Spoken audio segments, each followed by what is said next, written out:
tahapan kita menanam atau menyetek batang atau mencangkok atau menanam biji, itu sudah bagian dari seni gitu. Dan bagi seniman bonsai, pekerjaan itu bukan menjadi beban gitu, karena sudah dinikmati.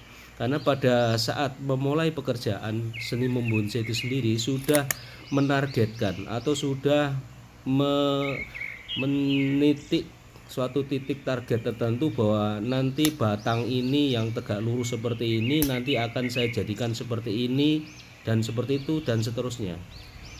Sama juga pada saat kita menanam bibit, sejenis pohon apapun itu sudah menjadi target pada saat kita memulai membuat bonsai. Ya, walaupun membutuhkan waktu bertahun-tahun, ketelitian, ketelatenan ya, itu tidak menjadi beban atau masalah bagi seorang seniman bonsai, karena pada titik tertentu nanti akan mendapatkan hasil dari jerih payahnya itu. Membonsai itu apa sih? Membonsai itu ya kegiatan mengerjakan seni bonsai. Nah, seni bonsai itu banyak kegiatannya, dari membentuk karakter pohon, menata percabangan, menata ranting, dan yang paling penting atau yang paling mendasar itu adalah bagaimana kita bisa menata fondasi. Nah, fondasi untuk sebuah bonsai itu macam-macam. Ya, semua gerak dasar itu sebetulnya identik dengan fondasi. Semacam kalau kita mempersiapkan bogel, nah diharapkan nanti bogel itu menjadi postur tubuh yang cebol, seperti mengkerkut ya, ini memotong atau memangkas bekas potongan dari bahan stek ini termasuk dari pembentukan gerak dasar yang termasuk juga dalam kategori fondasi. Sebab kalau gerak dasar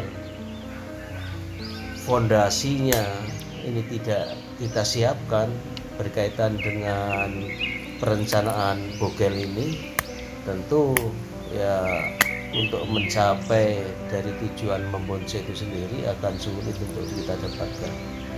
Jadi tahapan step by step seni membonsai itu memang tidak bisa kita hindari, harus serta merta kita kerjakan, secepat mungkin kita kerjakan, sedini mungkin kita kerjakan, seperti itu.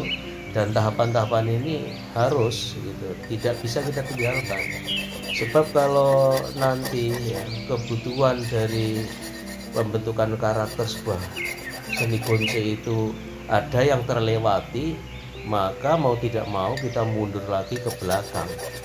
Dan untuk seni bonsai itu sendiri ya, kalau kita mundur ke belakang alias dinolkan atau mundur lagi ke belakang, ini membutuhkan waktu yang tidak sedikit.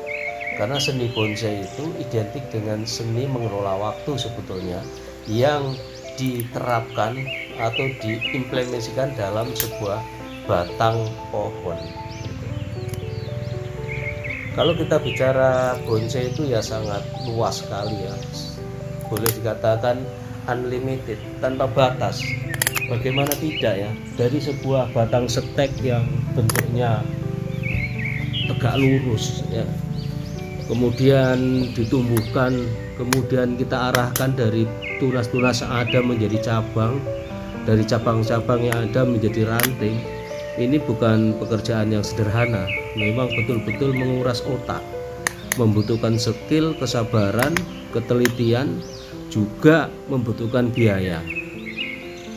Untuk bicara tentang seni bonsai ini ya jujur saja ya, kita atau seniman bonsai itu merasa bukan beban, walaupun sebetulnya membutuhkan atau diperlukan persiapan yang tidak sedikit ya.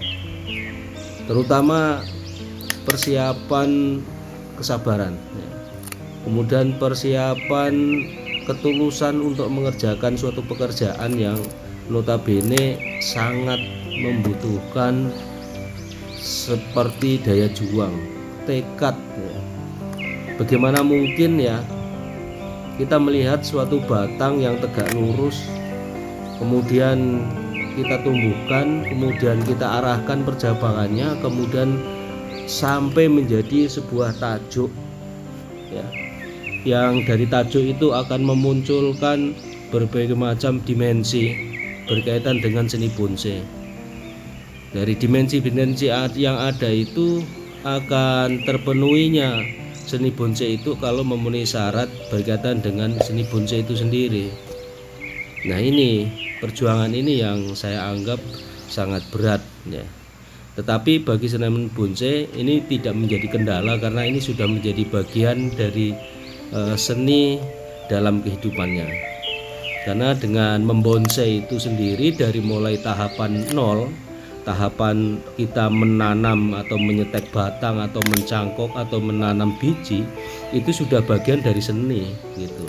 Dan bagi seniman bonsai pekerjaan itu bukan menjadi beban gitu, karena sudah dinikmati. Karena pada saat memulai pekerjaan seni membonsai itu sendiri sudah menargetkan atau sudah menitik suatu titik target tertentu bahwa nanti batang ini yang tegak lurus seperti ini nanti akan saya jadikan seperti ini dan seperti itu dan seterusnya. Sama juga pada saat kita menanam bibit, sejenis pohon apapun itu sudah menjadi target pada saat kita memulai membuat bonsai.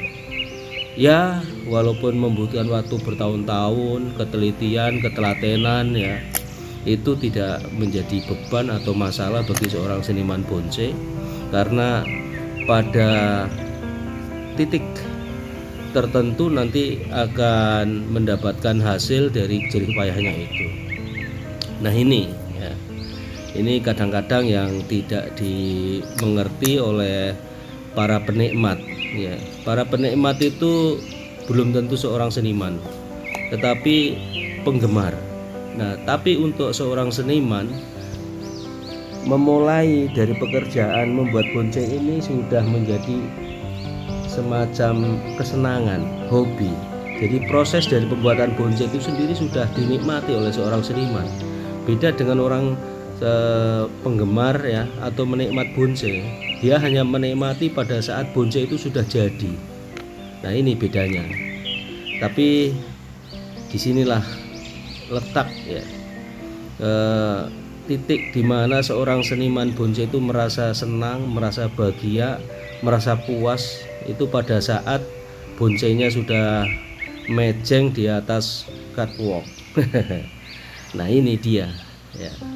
Jadi buat teman-teman pebonsai pemula, kita tetap serius belajar dan menikmati proses. Karena seorang seniman itu tidak hanya menikmati pada saat bonsainya sudah jadi, tetapi dimulai dari awal kita memproses bonsai sendiri, kita sudah harus menikmatinya. Begitu kira-kira kalau kita bicara tentang dimensi seni membonsai. Oke teman-teman, kita akan bertemu di video mendatang berkaitan dengan bonsai pemula, yaitu belajar tentang bonsai.